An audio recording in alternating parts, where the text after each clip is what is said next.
I'm Stefan Manson. I am from the business unit that makes the enterprise routers, ASRs and ISRs, and the NCS, and we're also responsible for the CSR. So, CRS, sorry. So I'm going to talk a bit to you about some of our thoughts about what you should think about when choosing a branch device. We're going to have that as our sole purpose in this 1.5 hours. Just look at what should we think about? What do you need to know to make a good decision on what CPU device to choose? This presentation could be 2 days long. We still wouldn't get through all. So I have compressed it a little. I was down up to 120 slides in the beginning, but that's obviously impossible. So I will try to get some of my view, and we'll talk about that in mind. It's very hardware-oriented, this session. That's sort of your views and the views we should think about and talk about the actual hardware you should use. So let's get on it. That one, I will respond to your questions eventually. This is a Sue here for us from the business unit. So I'm at meetings. I just came from a session right now, and I'm doing tomorrow. I'm doing back-to-back sessions and meet the engineers and whatnot. So, but I will get to them. If you ask me questions here, I will look them over tomorrow. So do that. One thing I want to say here. We got a boatload of SD-WAN presentation during this VT, or this Cisco Live here. So I'm not going to bore you with any SD-WAN slide. There won't be a single one talking about why you need SD-WAN, what SD-WAN is, and what SD-WAN security is, and those things. Not here. You have plenty of those in this session to choose from anyway. You're probably fed up with seeing them, the same slides over and over again, right? So when I talk about SD-WAN, I'm talking about SD-WAN because you need to know something for the hardware with SD-WAN to make a decision. I'm not going to pump it full of any marketing slides here with SD-WAN. We have a pretty packed agenda here, and this is pretty full, actually. I'm looking at, first of all, we're going to see a couple of the drivers that drive why, basically, where we saw these going and where it's going today, your branch CPEs and the whole traffic with branches, that was also what we based on when we build new platform. We based out of this. We saw this happen for several years ago. So we based, for example, the 1100 is based out of that. The 4000 series is based out of that. So we saw this happening, this shift in how you use your WAN. Even a couple of years ago, we were talking about how now internet becomes more of a business WAN and such, and lo and behold, it's here now. So those are things we need to look at. If you're out in the market for a CPE, don't take everything face value. Don't do that. Don't let other vendors and companies' view or their marketing part be your choice of CPU. Of CPE. Don't do that. Make sure you choose your CPE, for your own requirements and not what the collateral is saying. We have so many customers paying too much for stuff because they have taken things face value on the collateral. So we're going to look at some of the basic stuff we need to look at before we go out and we actually make a decision on a CPE. One of those things is performance, because that is the most common question I'm getting from anyone. It's about performance and understanding performance. When you're out there, you have performance collaterals from data sheets or whatnot from all these vendors. The question is, can you actually compare them? Do you actually understand what you're reading? You're trying to compare between two vendors. That is something we need to look at. And all the misperceptions, misconceptions there is about performance, how that is being calculated and so on. We're going to go through that so you have a solid understanding, at least, of Cisco's collateral. I can't guarantee anyone else, of course. We're going to look at security. Well, today's world, where we are today with cloud-based, everyone is putting anyone and his mother in the cloud today. Everything is cloud-based, that's fine. It also means we have tons of touch points to nets where we did not have before, internet, for example. And our routers, the CPEs, as we've seen, an increase in attacks against the CPEs, because that is one way to get a board into the actual network. So we're going to look at how we can secure that, and what has happened, and how we secure against that as well. Not all CPEs have that security. And that's something you really need to take very seriously today when you make that decision. Is my CPE protected against those kind of attacks we are seeing today? We're going to look at the architecture, not because I want to brag about the 4K architecture, well, I want to, of course, but also to make an understanding of when I see an architecture on a collateral, how can I then apply that to my own world? What can I expect from a router that has that as architecture? What can I expect from the Cisco router? What can I expect from an ASR? What can I expect from an 1100 or 4000 router? And we're going to look at that a little bit. We're going to look at some of the 1100s because we just added a lot of SKUs. 1100 being one of our most asked for routers at this moment, specifically for SD-WAN. It's important we know what we can offer, we know what they can do, and more importantly, what they can't do. We're going to talk about that, and that brings us into the SD-WAN part.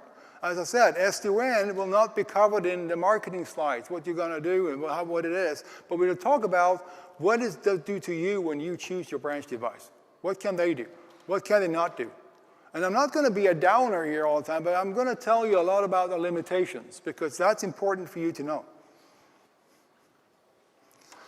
So we're going to talk about that. We're going to talk about the virtualized CPE. Will that be a good fit?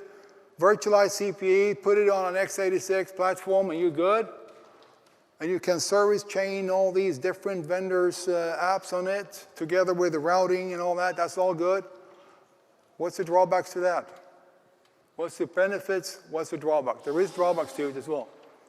We're going to look at that. And lastly, very importantly, I have a troubleshooting and monitoring section where I put some of my favorite commands.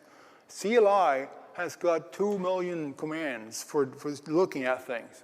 I put my favorite ones, which really shows what the router is experiencing right now, what is happening to the router, and also what you can use when you're going in and say, so, do I need to buy a new router? Do I need to buy a boost license? Is that enough? If I buy a boost license, will it make any difference? Could be a complete guessing game. But if you have those commands down, it might not. We're also going to look at something that's really important that you might not think about, DRAM. Features use DRAM. How much DRAM can I expect my router to use? How much DRAM can I actually use? How much features can I put in before things go totally pear-shaped? Because at one point in time, if you do this, if you have a small enough router, the DRAM will exhaust and bad things will start happening. You don't want that. So it's a good way of monitoring your DRAM and knowing what affects the DRAM, what doesn't affect the DRAM. If I put services on, will that affect my performance? Some will, some won't. I'm going to talk about that.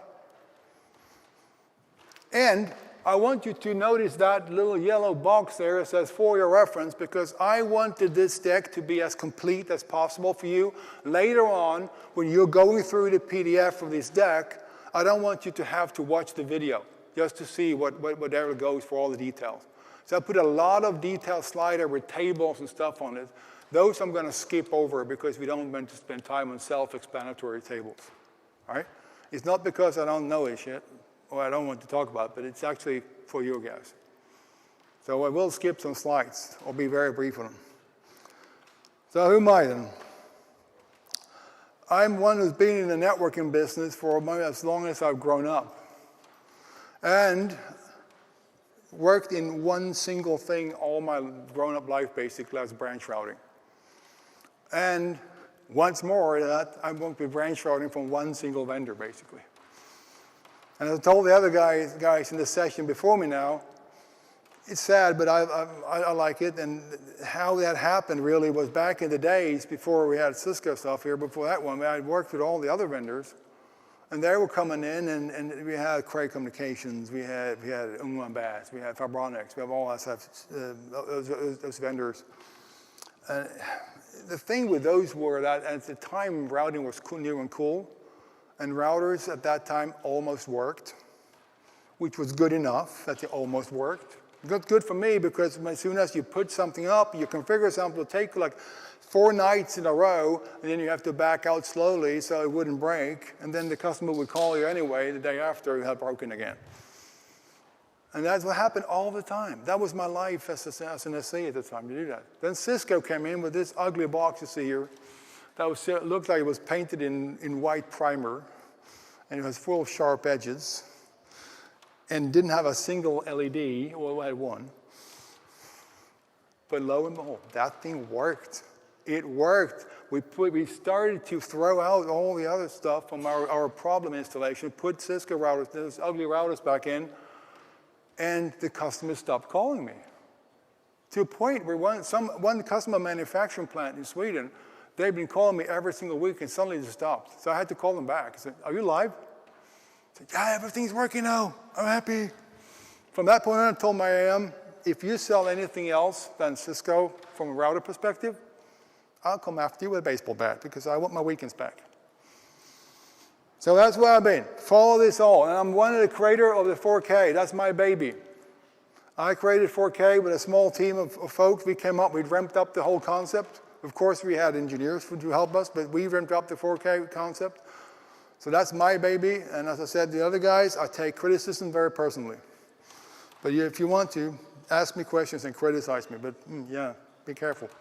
G2s, I worked on that back in the days when that was new and hot. So I know the platforms inside out.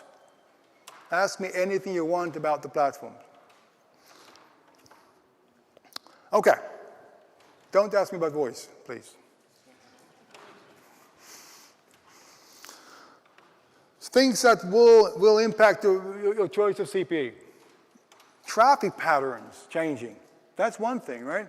Look now when we have all this cloudification going on, that WAN link, that trusted MPLS link where you're hairpinning everything back to data center that you've trusted so long, doesn't make sense anymore for many companies. It doesn't, because I'm now putting so many more services in the cloud, it makes a lot more sense if I will reach them directly, because I can go to the nearest cloud server, nearest instance of that service that I can reach from my branch. I don't have to hairpin that traffic several countries or maybe a continent back to my data center just to reach the service that will be right beside me where I am at the branch.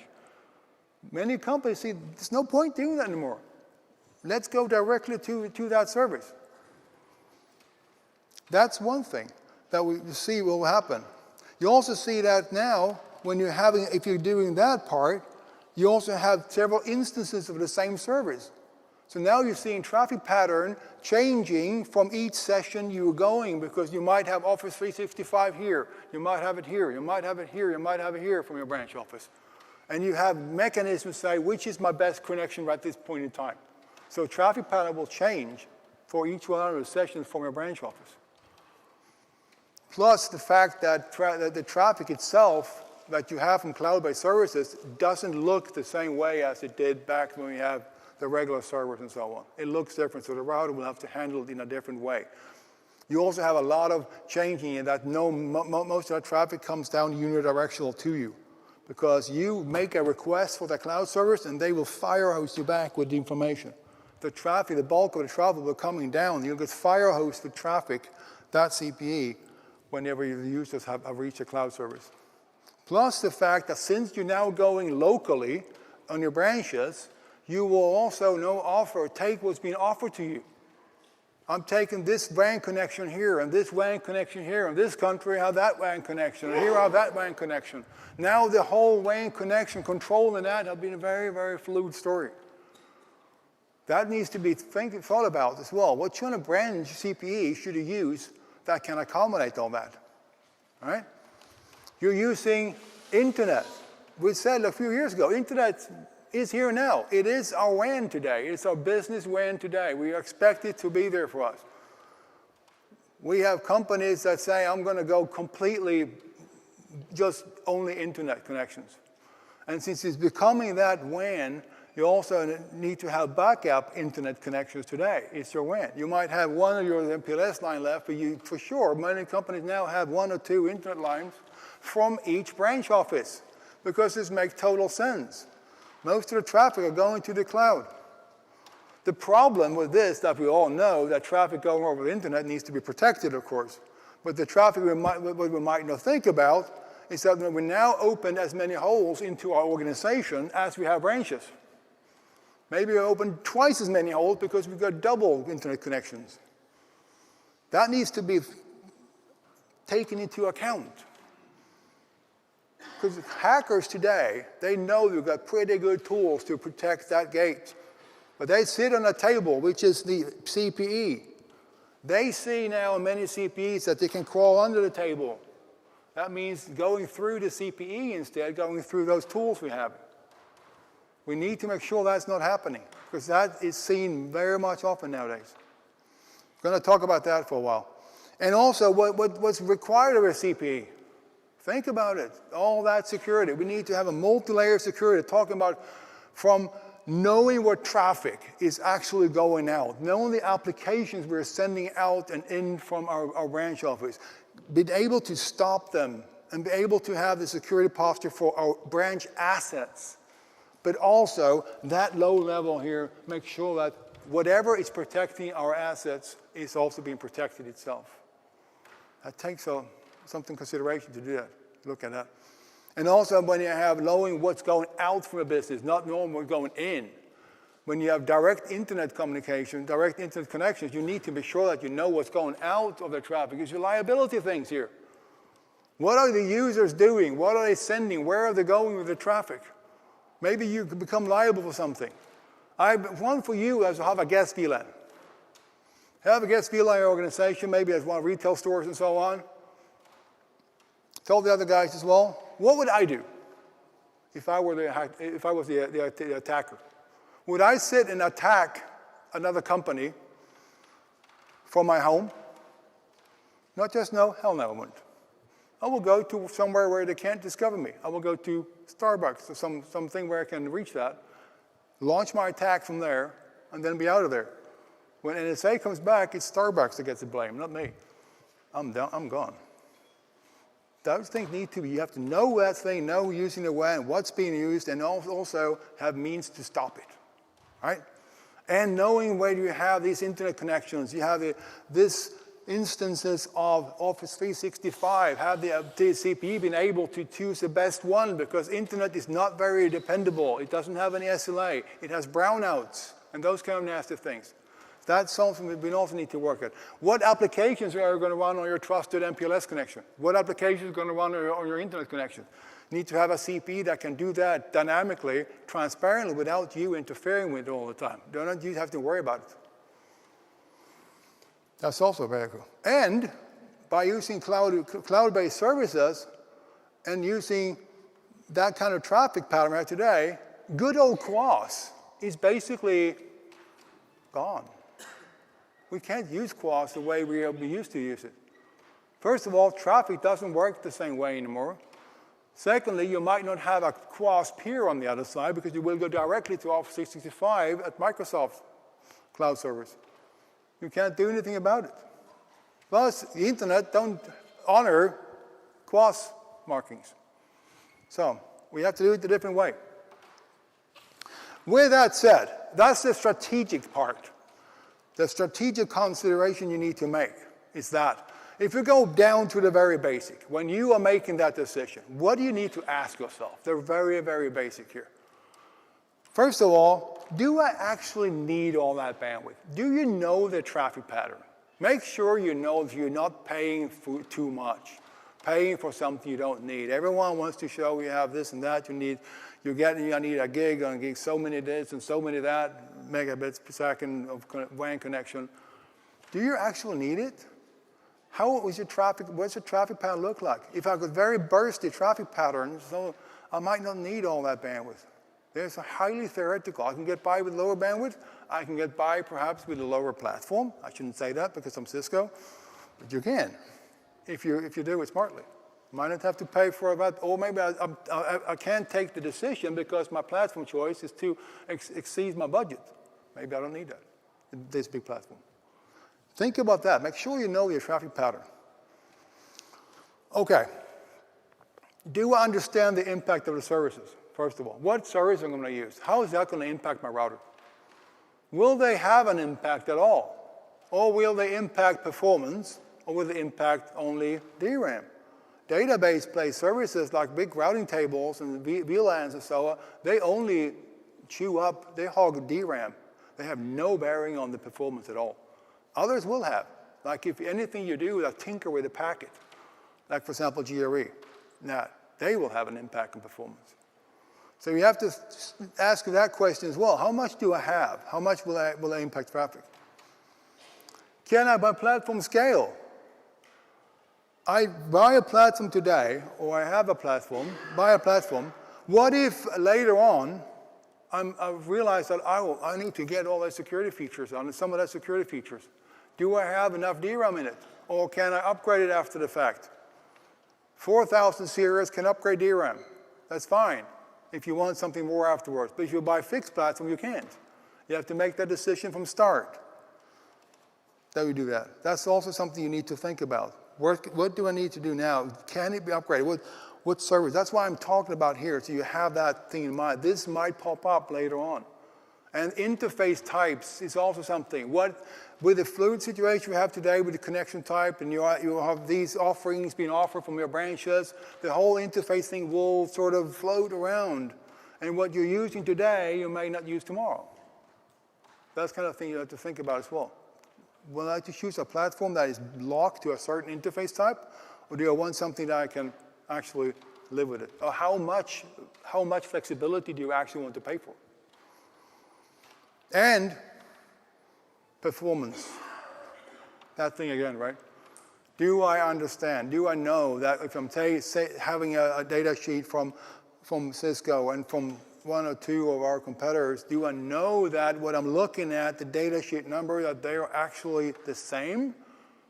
That they're gotten the same way or have tested the same way?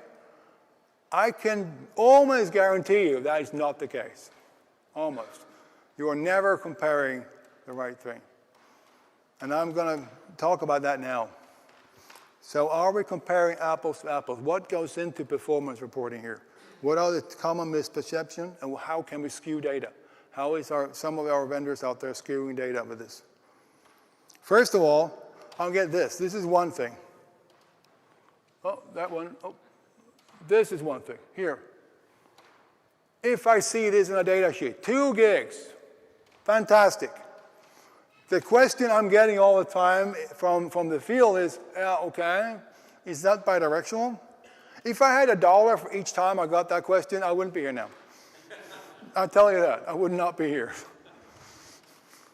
So is it bidirectional? Is 2 gigs bidirectional? That depends, right? What is bidirectional? That depends what school we went to. Is this bidirectional? Oops, damn, this flicker is not good. Is this bidirectional? 1 gig up, 1 gig, yeah it is. Half of the room is saying, yeah, that's bidirectional. Half of the room is saying this. 2 gig up, 2 gig down, that's bidirectional. That's why we can't have that. It's too confusing. So when we test routers, we test them as aggregated. Because this is what people say. If Cisco reports a performance number, you have to cut it in half to be the true number. Nothing can be more wrong than that. Because here's the thing, we don't measure that one. Our mechanism measure traffic. The PPE you see in the middle is what doing all the routing. Package processing engine sitting in the routing. It doesn't know where the packet is going to or coming from. It will route the packet. We send packet through them. It will route a packet at a certain speed, depending on the services it has to bolt on to the packet, and then it just sends it up to the scheduler. Done. Next packet, please. Route that, send off to the scheduler. Done. Next packet. That's how it works. If that's going to a LAN interface for download or to a WAN interface for upload, I have absolutely no clue. I don't care. That's why I measure that. So 2 gigs from us is 2 gigs of throughput. If you have 2 gigs in a cloud-based environment, 2 gigs, 90% coming in download direction, well then you have 1.8 gigs of download and 200 up. Half-half, 50-50, never exists outside a lab, believe me. Never in the real world does it exist. Normally today it becomes more unidirectional the more cloud-based we get. And what we report is what the router can handle at any time, given point of time, regardless of where it's coming from and going to. Oops, that was me, sorry. And also how we test it. We test it by using something called RFC 2544. This is a way we have to say, real quick, there's going to be a lot of text here, but I'm going to say, we are basically looking for drops. We are shooting traffic through a router. We don't touch the router more than configure it, and then we don't look at it anymore than that. We configure it once, don't look anymore. Then we shoot traffic through it, and we measure when we start seeing packet drops. Because that's obviously when the router has reached the max. That means we can compare one single core to a 4-core, to a 12-core, to a 1,000-core if we want to do that.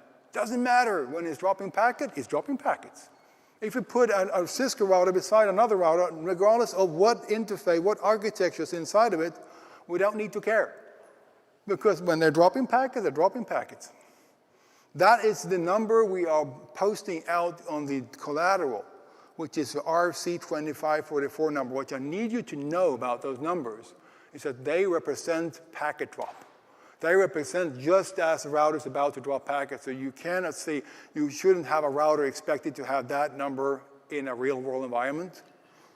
But since the multi-core routers we have today, they can run very high percentage loads. So 90%, 85, 90% without problem. Take 15, 20% off that and you have a good working router. But we will nevertheless still present this in those numbers because we can support that 110%. If a customer comes to us and says, Cisco, I don't believe you. I don't believe that number. Then we can say, okay, fine. Here's the configuration. Go and put that in the router. Put your tester to a standard RFC 44, the XO tester, knock yourself out. You'll get the same number. That's what we do. And this one, okay. Profiles. We have 4451. One says firewall, we can do 3.8 gigs. Fine, yay. Next one we get says 2 gigs. What the hell is up with that? Why are we getting different performance reports from Cisco? The same company. Well, both are correct. It actually depends on the traffic profile. We test them differently. Firewall can be tested in a different ways. We have tested it, for example, for mechanical performance. What's the technical performance? We shoot UDP traffic through it to find the technical max of the router. That means UDP traffic going this way and this way until it either exhausts the actual CPU in the forwarding process or exhausts the clocking of the interfaces receiving the traffic or sending the traffic. Not either way. In this case, it exhausted the clocking of the interfaces. What about the lower one then? That's cloud-based traffic. What happened with cloud-based traffic is that you're sending a small get and the server will fire hose you back because the server wants you to have an absolutely fantastic experience. So it will send traffic with max packet size like crazy to you. And that means that in this case, we stopped at 2 gig. We had 2 interfaces receiving the traffic. Those were both, the RX string on those 2 interfaces are both clocked at 1 gig. They can't receive more. That's how they clocked. This router was probably almost half idling when it was doing that. But that's just to show that beware of the traffic profile. Make sure that you know how it was tested, right? Because we have different test cases and know what the vendor is testing as well. Here's another one, how you can skew performance data. This is another one, and we haven't run it on the newer platform. We ran it on those because we had an issue with one vendor, name should not be known, said here perhaps, that started to post really, really high numbers. And we said, okay, we take these two, the ISR G2, 1941 and a 3900 series, E version. 25 to 40 megs. That's the recommended throughput that we recommend customers to put a router in for, or recommended. And for the 45E was 350 to half a gig, roughly. Okay. Would you believe me if I would say that that little baby will do 2.8 gig? Would you believe me I said that? Would you believe me? Yes, yeah, okay, yeah, good. Would you believe if I put that will do 8 gigs? Yep. Well, it actually does. It can do 8 gigs. The way to see we do that is it's actually accurate. We do what we call a drag race test, a drag strip test. That's when we have no services whatsoever in the router. We have one destination, we have full UDP, and we have maximized packet sizes. When we did that, we even exhausted the interfaces to the router. There's a plus sign there, meaning that the router was not even maxed out. We could have done more if we wanted, but we didn't have more interfaces to the router. But, question is, will this ever work? Will this work out in the real world? Say North Carolina, not just no, hell no it won't. This will work with Peter Pan's office in Neverland, maybe. Never outside the lab would it ever work. That's why we post the numbers that we feel that you can trust, that we see what we have tested so that will work in an operational environment. We don't fall for that one. But you will see vendors posting these numbers. So be critical when you say them. What is going into those numbers if they're really, really a lot higher than us or somebody else? You can also use this. You can use packet sizes, right? Same report from Cisco, 4461. How about SD-WAN case here? We do that. We tried an SD-WAN case. So one report is 246 megs. Nothing. One is 1.4 gigs. Little better, and one is 5 gigs. What's happening here? What's happening? Well, what's happening is that we tested with different packet sizes. See, that's the 246. Here's the 1.4, and here's the 5 gigs. The interesting part there, watch the packet size for 64-bit, for iMix, and for 1400 bytes. Packets, the packet per second routing is exactly the same. But here's the thing. When a router gets a packet, it takes what it needs and runs that through the routing process in the feature invocation array. The rest of that trailing bits is sitting waiting in a cache until it's done. So if this is 64 bytes waiting in a cache, 362 bytes or 1400 bytes waiting in a cache, doesn't matter. We just handle what we need in the free up. Then once we are done, we put it back on and we switched it through in hardware. So it doesn't matter if that is that long or that long, it takes exactly the same time to process the packet. And that's proven by this one as well. I have it here. Next one. That is the source of truth. This one. Another one just to prove my point. 3 test cases, 4461, and they all have the same packet count. Use packet per second if you really want to know how much it is. And you can always have a linear calculation for this because the router takes the same time. So if you have a packet size of 64 bytes and you have a certain packets per second, you can basically just use math. How much bigger is my packet than the other one? And then you can get a delta which you can apply to the actual megabit per second. I believe myself megabit per second is for amateurs because the real performance is PPS, packets per second. But we are used to seeing megabit per second. It's more convenient for us because it's easier to understand. So be aware of that. Those were my little words when it comes to reading performance data, right? Be careful. Just say be very critical to that one. Choosing a CPE with adequate performance. You look at that. So, and that just we're going to spend too much time on this one. Just want to make sure that you know that if you buy a 4000 router, it has shapers in it. So just so you know, you don't get a surprise of that. 4000 routers come with shapers. The traffic is shaped in a default value, and then you can go to a performance license and have a little bit better And if you want to, you can also buy a boost license, which will then unlock all the shaper and will be completely in the wild and switch or route everything to max technical capacity. You do not need to go via a performance license. You can go directly to a boost license from factory if you want to. But you have to bear in mind or know that when you buy the 4000 route, it comes by default with that shaper in place. You can see here that this one is shaping, even at the performance license, very low CPU loads. Yes? I actually have a question on 4K. I mean, they have a separate limitation for a triplet throughput, actually. It needs to be separately licensed with the HSEC license and stuff. What if you go for ESP null encryption? Is that still counted as encrypted, or is that like a normal performance? Okay, well, what if we go for what? ESP null, like no encryption. Like you do IPsec without encryption. Oh, I haven't thought about that. I haven't tested that, actually. Yeah, the question was that since we have a limitation, and that's actually a limitation where the router will throttle it at HSEC. So crypto is governed by the US export regulations, that you cannot send a router anywhere you want if it does more than 250 megs or has 1,000 tunnels, I think.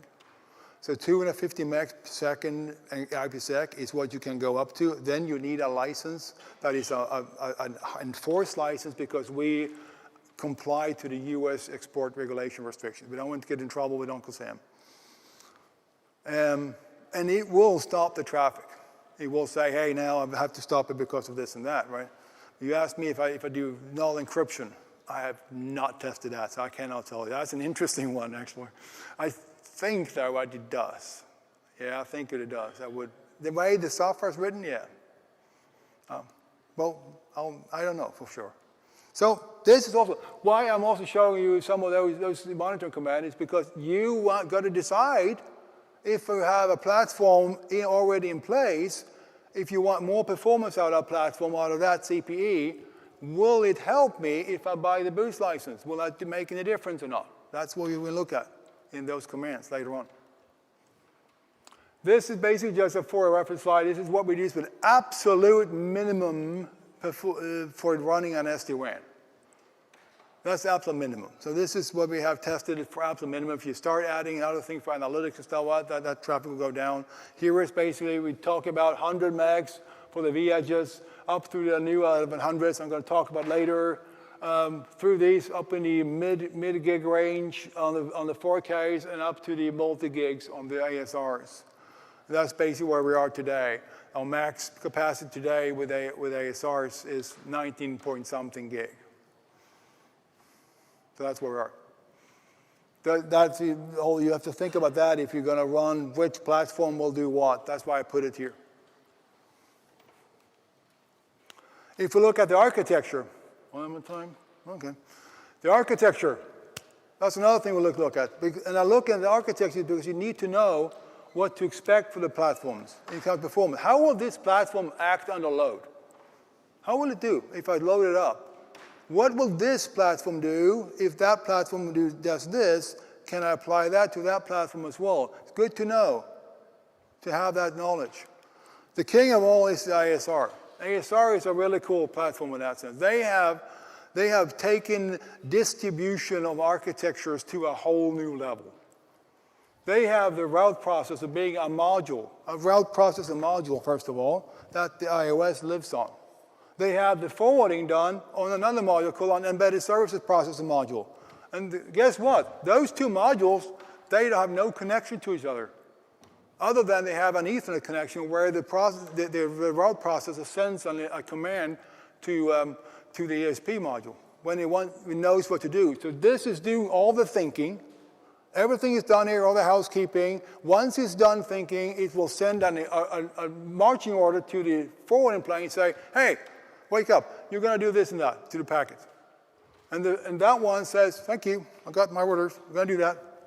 That thing doesn't have to think about anything. Just do as I'm told. This is beautiful. All the thinking is done here. So this can be loaded to 95% of thinking of what I'm going to do now. This is loaded to 3% perhaps. And vice versa. I don't need to do forwarding. I don't need to do thinking. Very nice. And then within this module here, you have the processing, the packet processing, of course, here on that side. They are only doing processing, forwarding of packets. They're not doing anything else. Encryption? No. I'm sending that off to a crypto chip. HQuas? Sending that off to the scheduler on that side. So I'm only doing forwarding, nothing else. And once I've sent that packet off to the crypto chip to get encrypted, I'm free, and the dispatcher can send me a new packet. That is excellent use of resources. There's never an empty resource waiting. And then the QoS system here is handled on the buffer queuing system, the scheduling system here. That means that HQoS on this baby is done in line rate. Pretty cool, isn't it? This is really effective. That's That's why the ASRs are very hard to punish, to make them really take a nosedive in performance, because they have this distributed architecture that everything shares the responsibilities, everything works. So one thing is not doing about a little piece of the work here. Fantastic. And we thought what we did, we went from a single core G2 to a multi-core 4K. We thought, what can we do? And we tried so many times to do something new and cool, better with the G2s, because the G2s were suffering from this new traffic pattern we get today. And as soon as you start adding services, they were taking a nosedive. But we came up with a solution. We did the Huawei thing. We took something that was really well working and made a cheaper copy of it. Here's what we did. We took an ASR. We took that, we bought some off-the-shelf parts of it, like an Intel CPU and a Cavium system on a chip CPU, and we built a mini ASR. I couldn't say that. My PM will hate me for doing that, but that's how it works. Everything in this one is based on exactly the same thing. The 4400 series is based on the same iOS, exact same iOS code on the control plane, and the exact same Cisco microcode that is sitting on this baby here, on handling all the packet processing. Albeit with fewer cores. So this is a branch router. This has got 64 cores in each of these clusters. Some ESPs have 4 of these clusters. Each core can handle 4 packets in parallel at each point of time. So 64 times 4 packet times 4 clusters, 1,024 packets in parallel will this handle. How many packets can a G2 handle in parallel? 1. So it's actually now more than 1,000 times faster than an ASR and a JavaScript G2. Given that it's also distributed architecture. This comes up to the biggest one, 16 cores. We can only have 1 packet at a time, so it's not the same fantastic performance, but it's also not priced the same way as an ASR either. It's a branch router. But it works and looks at a world, looks at its job just like it was an ASR. Same thing. Same exact thing. Up to 16 core for the biggest ones. Same microcode, just what I told you, so I'm not going to stay on this slide anymore. These smaller ones, however, they are more efficient in that sense. We still have the same system. We still have an ASR system in which we share them. We send off the packets to get encrypted. We handle the control plane here. We have the ESP here. But it's done a little bit smaller version of it. We are emulating an ASR on top of a Linux kernel, basically. So we have these cores here, and you have on the right side, you have the control plane where we have the I/O sitting, and then on the right side, left side, you have the data plane, the ESP part, and having the encryption done by one of the cores here. It's a bit smaller. The takeaway I want you to have from this slide is that they all have the same characteristics. Believe it or not, the way they suffer from high load is exactly the same on an ASR as it is on the ISRs, because they have the same system. Of course, it's not the same performance, but still. Know that. That's so good to know. Okay, that was architecture. What about security? Do you need to have secure routers? I think you do. Good question first. Yeah, there's one more regarding the ISR 1K. They are 4-port and 8-port models. Yeah. Yes. But they have different routing throughput. What's the background of that? What about the different routing throughput on 1100, but in the ports? I'm coming to that. Sit tight. What about performance? Oh, well, what about the security? Now you open all these holes. You have 250 branches. Some of branches have two connections to internet. Everyone has one connection at least. You are now open X amount of holes into the organization. And believe me, the hackers will try to explore that. They will try to exploit that and come in through something and try to attack the CPU at some point in time. You need to have that being protected against. We have a team in US that is in San Jose, 115 heads strong. They're sitting working on something called the trustworthy systems. That is to cyber secure our IXE-based routers. They basically find out all the known hacks, all the known threats are popping up in the world, and they make sure we have our countermeasures to that built into the routers. Constantly working on that, constantly, all the time. Well, for example, one hack we saw is if I want to do a command and control, a really nasty command and control attack we saw against the G2 was that you have secure boot, right?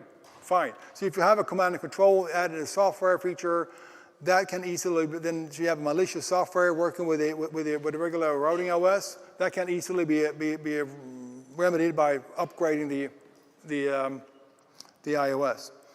So we have something called secure boot. Right? Secure boot is when the bootloader is checking the OS, that is the right code, and that code has got the right hash. So how do you get around that? Well, you attack the bootloader. You compromise the bootloader, so the bootloader will tell the CPU that everything is hunky-dory, and it's fine, where there's actually a malicious software sitting on the iOS. That's not good, and you can't get rid of that. If you reboot that router and if you reload the image 100 times, one still won't take away that command and control software. So we have thought about that. We have a hardware module with the hashes on it from factory. That hardware module, when the router starts up, will tell the CPU to check the bootloader first, that the bootloader is the right one, that has got the same hash. Once that is okay, the bootloader will be okay to start working and check the iOS. If anything on that chain is not the right one, not the right hash, that's enough with one bit change, the router will break, will not start. Obviously something happened to the router. Someone was in the router. Same thing with this, with the NVRAM. Big company in Germany told the White Hat company, I want you to try to break into my company, if you can. And this White Hat company was obviously really creative because what they did, they took one of the G2s or G1s, what it was, stole it, took it back home to the lab, picked up the NVRAM from it, and analyzed the content of the NVRAM, which is completely unencrypted. Then copy that configuration to a new router, put that back in again, and voila, they had everything. Credentials, access, everything. That is stopped. With the 4Ks and any of the XE router, you can't do that. Everything is encrypted by that hardware encryption chip. You can't do that anymore. We also added what we have from the federals. They wanted something that's really factory reset the routers. Because before when you did this, when you factory reset the router to default, you erase the config, fine. But you have traces of licenses in there and credentials, and all the credentials still not erased in the NVRAM properly. You could actually retrieve them. Today we have one command that you do, which will wipe out the entire box, everything there is in it. So you can safely RMA a router today with that one. Those kind, and more about it. But bear in mind that this is very important today. Very important. Very. And 1100 has it, ASR has it for the most part, 4K has it. Okay? That's basically protecting what's protecting your assets. So this thing is what is on top of the table. Sitting here, protecting your branch. This is sitting under the table, protecting the table itself, basically. That, you don't pay a dime for that. That's just included in the price. We don't want that to happen to our routers. Okay, 1100 series. How long have we had? Good. 1100 series. As I said, our go-to router today, it's become our go-to. The lower part of the 4400 or 4000 series, 1100, they're flying off the shelf for SD-WAN today, so you need to know about the new platforms. I'm not going to do an 1100 presentation here. I did that an hour ago. But basically, look at this. Look at this. This is a small router this big. It's a freaking branch network rack. It's got everything. Look at it. It's got a WAN router. It's got a switch. It's got a wireless LAN controller. It's got an access point. It's got a kick-ass firewall up there. App-aware firewall. It's got an IPS. It even got a packet sniffer in it for one little box like this big. Would you believe that? That's really powerful. So it's no wonder it's a go-to router now for our SD-WAN solutions. Power by vManage, DNA Center, or Web UI. How many here have 1100s? You have, a couple of you have. Have you tried Web UI?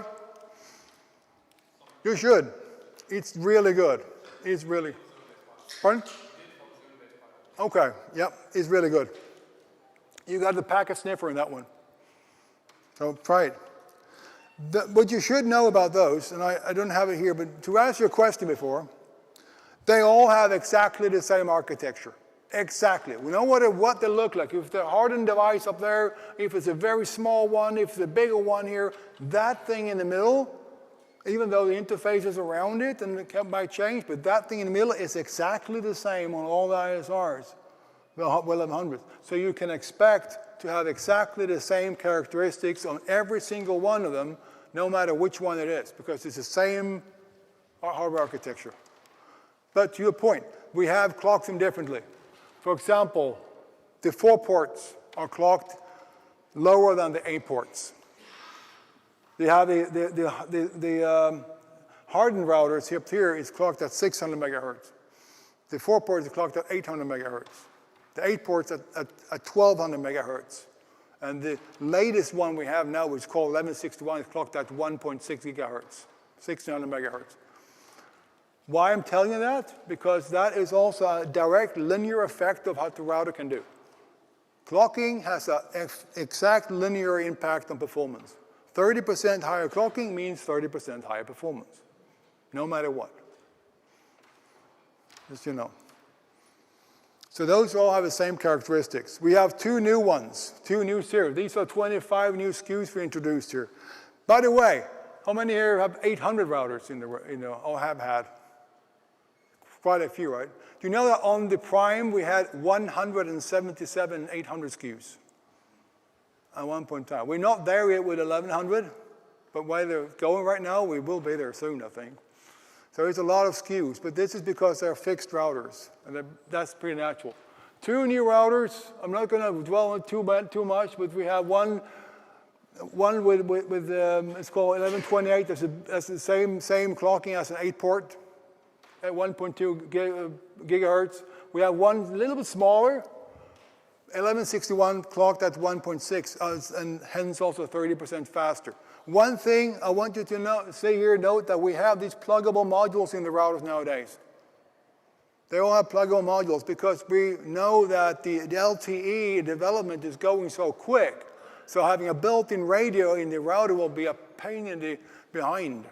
Because whenever that change, the LTE offering new and faster bandwidth, you will have to do a full truck roll or change the routers. By doing this, having LTE on a small pluggable USB, actually it's a USB port really, you can just pull it out, put the new one in, and well, you're done. You've now upgraded your LTE. It's a good idea to make sure that you buy one of those platforms if you're in the market for 1100 that have one of those with slots in them, because once you start connected to the internet and so on, you have the need for a redundant connection. That might very well be an LTE connection.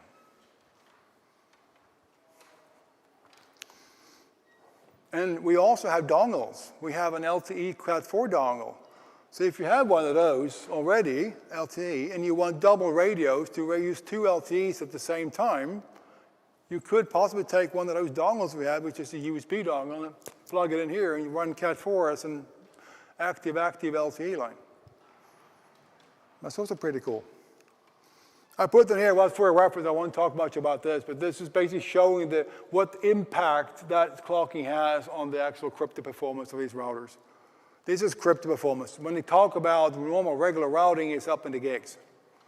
1 gig, 1 plus 6. That one is doing 1.6 gigs. And the big capital X has no bearing on throughput. That just tells you that this model itself has 4 gig additional DRAM, so it can handle security services later on if you need to. Security services are based on container that needs some extra DRAM to be housed. Correct, yep. Do you plan to deploy LT out of band directly on the routers? LT out of band directly? On the routers. Right now you need some powers out of band mostly, so if you could support LT out of band directly on the routers, would you help? LT outer band directly on the routers, okay. I don't know about that, actually. I'm not in the mobility part, but okay. Yeah, using it between AT&T, you need to get the both, but right now you can get the SIM to the router, you build a tunnel over LT, get AT&T, right? Okay, I don't know that. I would be tap dancing if I said something, but I'm not, because I don't know that. I haven't never had a discussion about that, but come up to me afterwards. Can we, yeah? Yeah, cool. Here you can see, yes?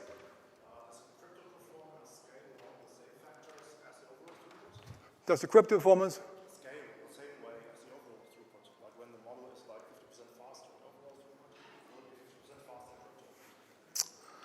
faster. does it scale with the clocking? Yes, sort of, kind of. It's not an easy answer because crypto is done on a chip by itself, so it's not done on the PPEs. Crypto on these have a chip on the side, so not doing crypto on the PPEs. But that crypto assist itself is run as a system on a chip on that Marvell silicon. So the silicon is clocked to a certain extent, that will impact that. But I'm not exact how linear that will be to the extra performance. I will assume that it will be the same way. I can check that pretty quickly. I haven't thought about that either, but yeah. No, but we have seen a linear between them. The 4K, well, you can see here that it is pretty linear to the 30% clocking here. And of course, we got this 1100 as well. Newest part, the IR 1101, which is really an 1100, same architecture, same characteristics, but is now based in a DIN rail form factor for industrial use instead. The cool thing about this, it has exactly the same capabilities as an 1100 and it's fully SD-WAN supported. You can take your SD-WAN now and expand that out to the manufacturing floor, to the loading docks, to the shipping docks, to whatever parking lot you have if you're a retail store. Put it outside of there and have everything work with the one vManage system and one homogeneous network. Beautiful. Same 1100. Go check it out. We got our IoT booth in the way back in the World of Solutions. We go right down back. It's really a nice area. It's really big, actually. Go and check it out tomorrow. Okay. So, should I use Viptela or should I use, what is it? Okay, good. I'm looking at the time. Should I use Viptela or iOS XE? Well, this is the way to have for SD-WAN. Again, no SD-WAN marketing here, but we do have these for SD-WAN. These are the platforms we use. We have the XE boxes, the 4000. We have the fixed platform ASR. Remember, we're not doing SD-WAN on modular ASRs. We have, for XE, we also have virtualized platform ENCS, CSR. We also have the VH Cloud for the Viptela OS part. And we have the routers up here, the VHS, doing the Viptela OS part. New routers coming in, ISR 1100s, that also has Viptela OS, the exact same OS as the V-Edges. Going to talk about those in a slide. And of course, we have the other one. So let's talk about these guys first, the routers and what you should use. Viptela OS or XE OS? iOS XE. Well, that depends what you want to do and what you want to do in the future with the network. Because the Viptela OS is pretty damn sturdy. It's been there for a while. It's very robust. It has the standard features you want from SD-WAN when it comes to routing and traffic handling and so on. We even have features that we're still working on getting it into the XE routers that the Viptela guys have already, the Viptela OS.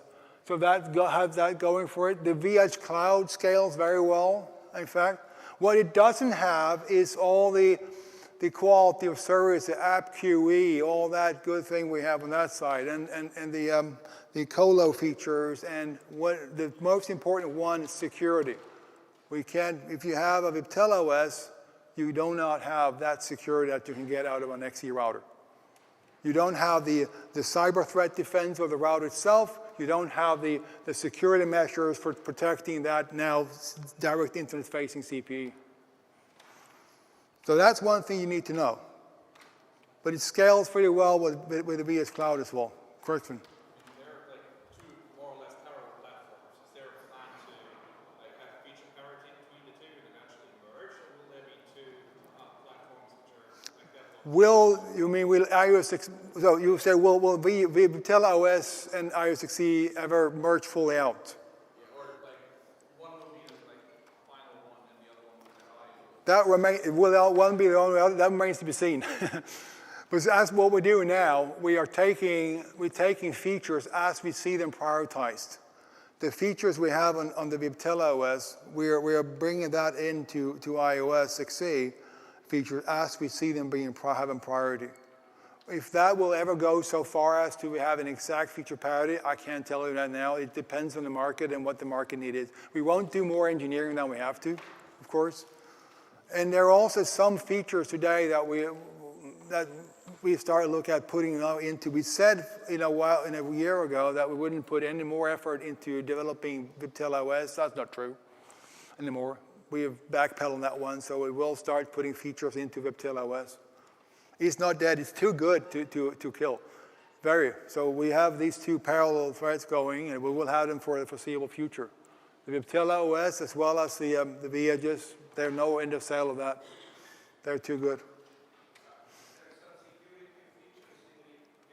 Is security features in Viptela? I'm going to go back to that. Come back to that. No, there is, but not as much as we have in XE. I'll have a slide on that. This has the big threat defense and the big security support, and support for every single WAN type known to man, basically. And it will have.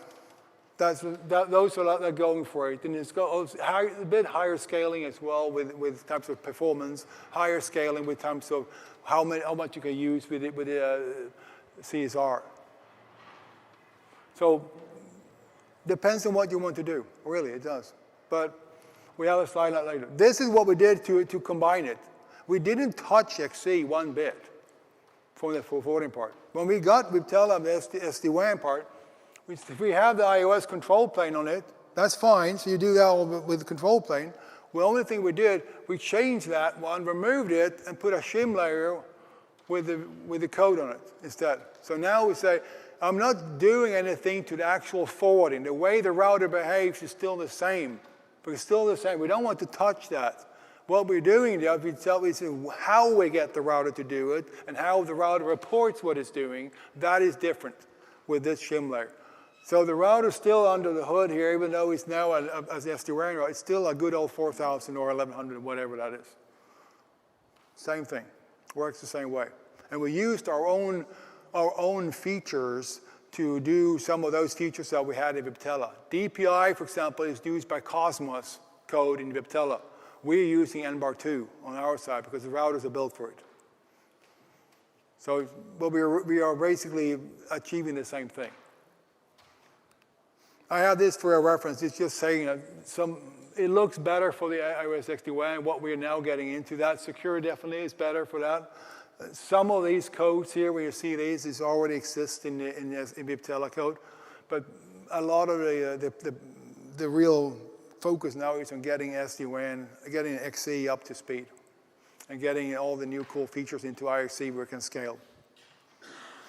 Basically, real quick, VH100, if you look at those, if you look at the VH, small router, 2 cores, system on a chip, will do around 100 megs of IMIX traffic. Pretty good router, sturdy, stable. The VH1000 is a 4-core router and will do a bit more, it's higher clocked. will do about 3 times as much, 3.5 times as much as a VH100. So 350 meg roughly of IMIX. Also a very sturdy router. Mind you though, these routers are shipped without SFPs. So if you get one of these routers, you have to have SFPs, otherwise you can't talk to it. And those SFP have to be Viptela SFP, because this is a Viptela code. It doesn't recognize, it doesn't really support Cisco SFPs. Just have to keep that in mind. Now, will it not work with them? Well, they will, but I have seen cases where I went on a scavenger hunt in the lab and put old SFPs in them, and they worked, but then one day someone just stopped, you have to pull it out and pull it back in again to get it to work. You don't want that, so stick to supported SFPs. And I have this for your reference as well, only to see what they're doing. Well, anything from 100 meg up to 4.7 gigs for that one. Basically, you can read that later. This is a new router. We think that Viptela OS is so sturdy and good enough so we can actually start making a router of our own for it. So this is, if you'll recognize this, is taken based on an ISR 900 series that we repurposed for this job. So this is an ISR, Cisco-made ISR with Viptela OS only. And this is an exact copy of an VH in that sense, because they have full feature parity. They're using exactly the same code between them. Exactly the same code. The cool thing about this is this is a Cisco router, and we have tested it. It worked in the lab. We will, in time, if you buy one today, you will be able to switch it to an XE router later on, if you want to. That is supposed to come in November. Normally, that slip, this tests are going really good, so I think it will hold. November, you can do that. You can buy it now, or you can upgrade later if you want to. But this is good for iOS. So basically, two of the 4P models, they replace the 100M, the 6G replace the VH1000. The difference there is within interfaces, right? You have 8 SFPs on one, you have 4 copper and 2 SFPs on the other one. That's the difference. They are fully on par performance-wise. This is also 2-core because we're using the same core, the same code, so we have to use the same cores as well. 2 cores enabled on this one, 4 core on the other one. Here we have 3 PPEs, on the other one we have 1 PPE, hence you have 3 times the performance on this one. So look at performance, this will do, I forgot to remove the 845 and 449, it's 1400 bytes. If we take the other one, 301, compare that to 345 and 125 to 112, you get that it's completely on par. This was the first code. Normally, when we iron out the wrinkles in the code, it becomes a little bit more faster as well. So it probably will go up to a little bit more than it. Security features, basically real quick. What do you need to think of security? I had that question. What about security for Viptela platforms? We can do all that. I don't want to talk about this. You can get those in all those FD-WANs, what we can do, all that good stuff with IPS, why we need to have it, and so on. Let's look at real quick what the routers can do. Viptela can do enterprise firewall their own little way. This is not Cisco firewall. It's not a stateful Cisco firewall. This is their version of firewall, which I'm not too impressed with, but yeah. It's their version of it. The DPI that we use NBAR2 for, they use a thing called Cosmos, and they can use Umbrella. So that is the security posture we have on VHs. And on 1100 4P and 4G and 6G. Those are the ones. With these ones, it's a bit better. You can do the full-blown enterprise. We have taken a stateful firewall, we have merged it with an NBAR2 engine, and we get an application of our firewall completely. So we have that. We have IPS, IDS with Snort. We have URL filtering using WebRoot, I think it is. We have Umbrella supporting them on all those platforms, the ISRs, 4Ks, and the 1100. Bear in mind, only X models, the capital X models with the 4 gig extra DRAM will work for that. Because the iOS and Linux is taking all the 4 gigs, and they will refuse to leave anything to you. If you want to have a hypervisor, which is 1.8 gigs, and then some code on that, you need 4 gigs extra DRAM. So those one have that. We also know that we have 2 versions of security features. You can have one in which the router is looking up on the cloud, which will hit the performance a little bit. Once it knows what it is, it will cache it, and then the next response will come, it will get immediately. But the first time it sees something it doesn't know, it will look up in the cloud. All of them can do that. ISO X model can do that. The 4000 can do that. If you want the onboard, that means you now have also downloading big gig-size files from the security companies to keep on the router and keep them updated. That consumes DRAM. So if you want to do that, you need 16 gigs for DRAM, and 43, 31 and up supports that. The rest, they don't. But the cloud-based is pretty good as well.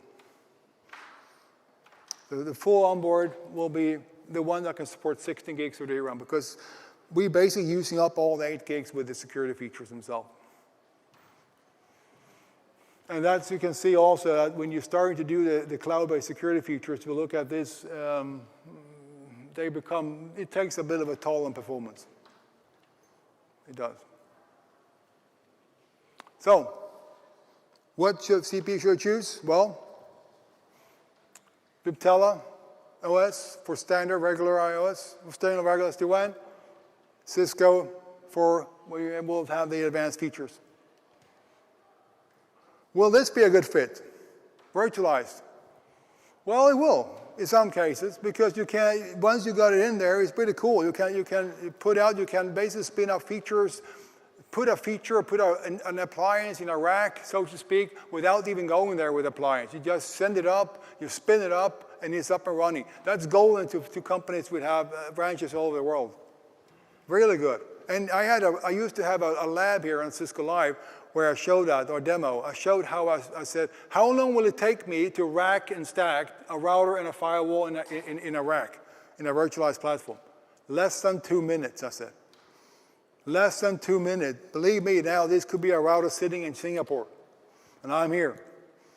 I don't have to go there. I don't have to do anything, not to plan anything. I go in and I rack and stack it in 2 minutes on my workload. And I said, clock me. And they did it in 2 minutes.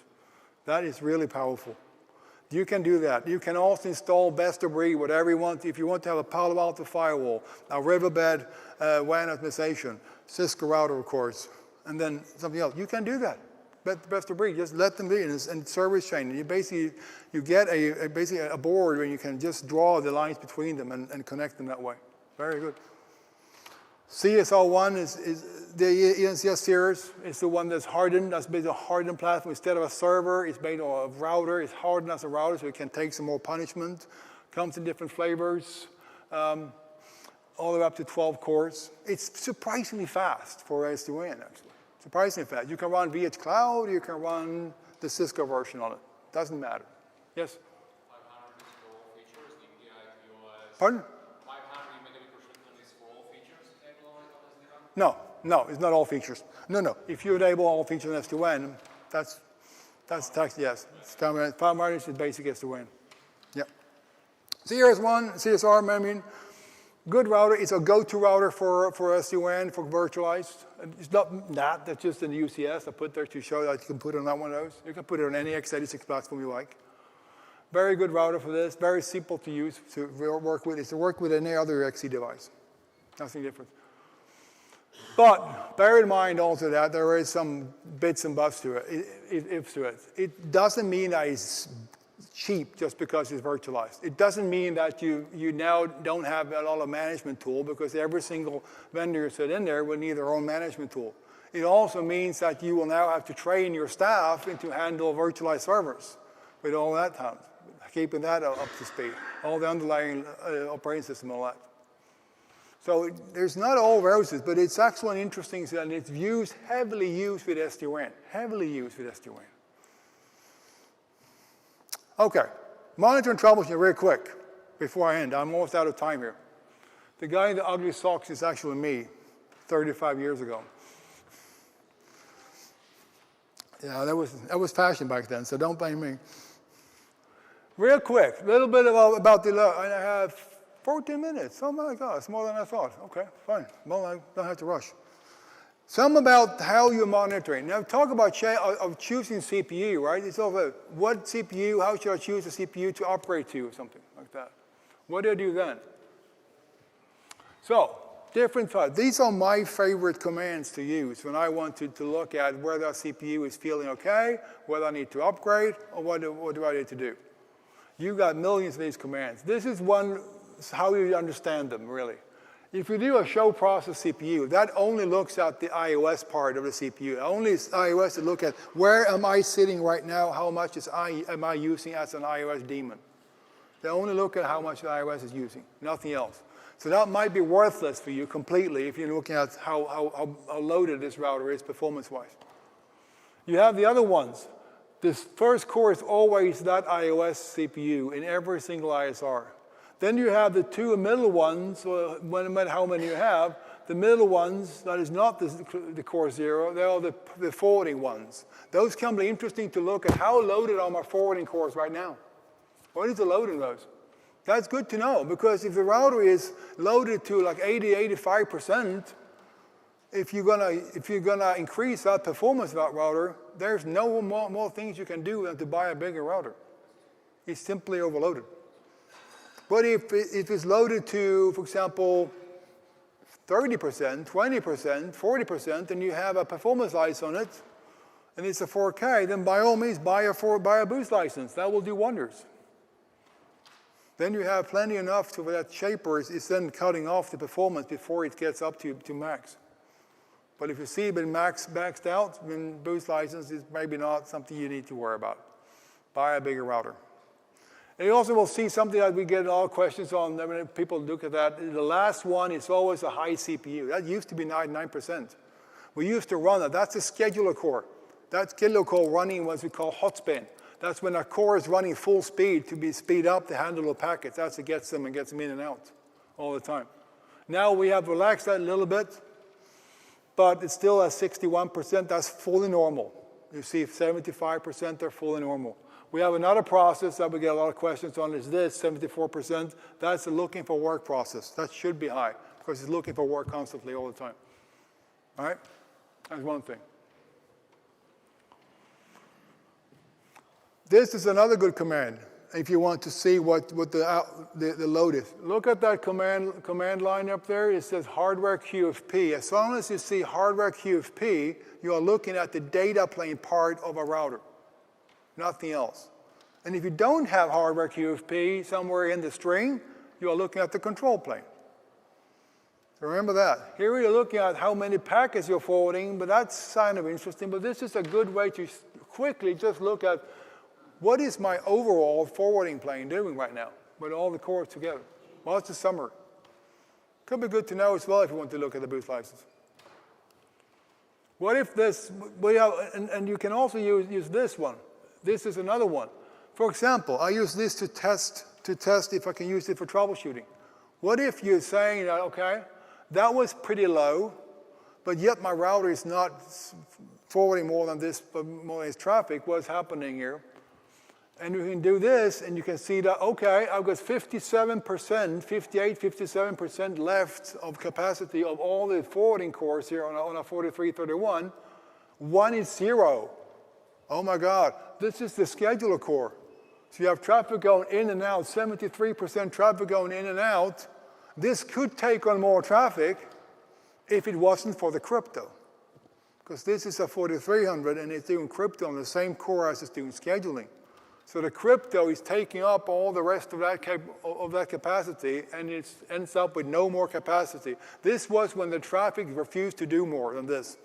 That's when I went in and looked. I had testers running through it. Very good to understand those kind of numbers to quickly see where can my trouble be here? What can the problem be? So, why is the crypto process using a core? That's because we thought we would do it cheaper. So instead of having a separate silicon for the crypto, we use one of the cores for that. Okay, that's fine. Why the last one? Why the last one? Oh yeah, that's just how it's done because it's an emulated ASR process on Linux. On the 4000 series, 4400 series, each one of the PPEs have their own crypto assist. So it's done on each one of the cores on 4400, but on 4300 we use a specific core. On 1100 it's a core separate from the other one on an Armada system of ship. That's why, simple. Get it simple. We took a shortcut there. We can also build a warning system. So for example, I say, when my router reached 90%, send a nastygram to my syslog server. And then once a week or so, I'll go in and look at, see how many alarms did I get? How long did it last? I had 90% load and it went down again. 90% load and went down again. And I can see that as trends and see when do I start to need to upgrade to a bigger router. Obviously my traffic is too big now for these, or there is no traffic, or there is no problem. Very good to have for that. You probably specifically wanted to do it on a syslog server so you can monitor the trends afterwards. Pretty good tool actually. Memory-wise, this is important. How does it impact memory? What kind of memory do you need to look at when you're choosing a CPE? All right? What type of things sit in what memory? We have two memories on the 4400 series. One is not upgradable for a data plane, one is upgradable for the control plane. This guy is the databases, routing information base, prefixes. Those kind of things sit in the control plane part. And anything that sits in the control plane part has no bearing on performance. You look at, and of course up there also sits Linux. So Linux needs to drive the iOS daemon. And as the iOS daemon is growing, so does the Linux kernel need to grow and use more memory because the Linux kernel needs to allocate processes for the iOS daemon. And it needs to allocate those processes in a faster pace than the iOS daemon. So when the iOS daemon is growing this much, the Linux kernel is growing this much. So it's worth to take that in mind if you have a router that, for example, is going to take on an internet routing table, maybe 2 internet routing tables. Maybe you have a big organization with 100,000 routes in it, 200,000 routes. What will that do to my DRAM? How much will that take? How much DRAM will I have left after I've installed 200,000 routes in the routing information base? That is DRAM. The data plane memory is more like buffering. Its buffering part is the actually happens with the data plane packet processing engines. So it's buffering, and it's also the features. When you configure a router like this, you configure it and you configure all. Each time you add new services to router, those services getting put into the data plane memory, and the data plane memory will grow because you now have to have more services in the feature invocation array. All right, that's there. Any service that does anything to a packet will always live in the data plane. Firewall, NAT, tunneling, those kind of things. All right? And this is how it looks like. For example, 4400 series have one DRAM that can upgrade, this one here. And you have one DRAM you can't upgrade. Why I'm telling you that? This one you upgrade is the upgrade, for example, for having more security services, or you're having, for example, more routing prefixes and so on. You always will have 750 megabytes for iOS. Then you can, depending on how big your DRAM is, you have one part that the iOS can grow into when you have enough stuff in the router. For example, if you go from 100,000 different routes to 500,000 routes, now iOS will have to go into that dynamic part that it has as well. But it will never do more than it's assigned to it. Can never do that. 1,000 gig is what it can do in a 4 gig memory. Because then the rest, Linux will need that. And you don't want them to start competing for memory allocation because that is not a good day for that router. What happened? That data plane part is what we need to know about that. We have buffer, you have the CPP code itself, which is a Cisco microcode, the same on ASR1K. This is what you need to watch out for. Could be dangerous. Now, this is a lot of memory, believe it or not. This is a lot for just handling a feature invocation array. But this is not upgradable. If you exhaust this memory, you're stuck or screwed. You have to change the router, the bigger router. So yeah, you wanted to make sure that router, that memory is not being exhausted. And keep a close eye on it if you have a router that's heavily loaded. I'm talking about really heavily loaded. I had that case happen 3 times since the ISR 4K came on, since 2013. 3 times by financial institution that really runs the crap out of the routers. They have done it, but I've never seen anyone else even come close to it. So don't be worried. You have to punish your router pretty badly for that to happen. I just want to tell you that it's there. So, and the 4461 is a bigger memory. It's got 3,000 megs in heap and dynamic memory that the route areas can use. Obviously, you can have more stuff in it, more VLANs and so on. And also have more XMEM. It has a gig of XMEM. So more, because you are supposed to handle 10 gig of traffic. A 4461 can handle 5 gigs of IP traffic easily. It has a 10 gigabit interface on it.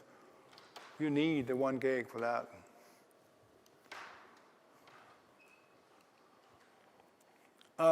And now look at the 4300, everything that has, this is an example for, they have the one memory, you don't have separate parts. You have, however, a locked part of the DRAM memory, which is only for data plane, and the other part you can upgrade on 4300 series. On 1100 you can't, no upgrade for that one. So what do, you can look at it. If you take a show memory, that's a good command to look at the memory, show you how much memory I can use as iOS.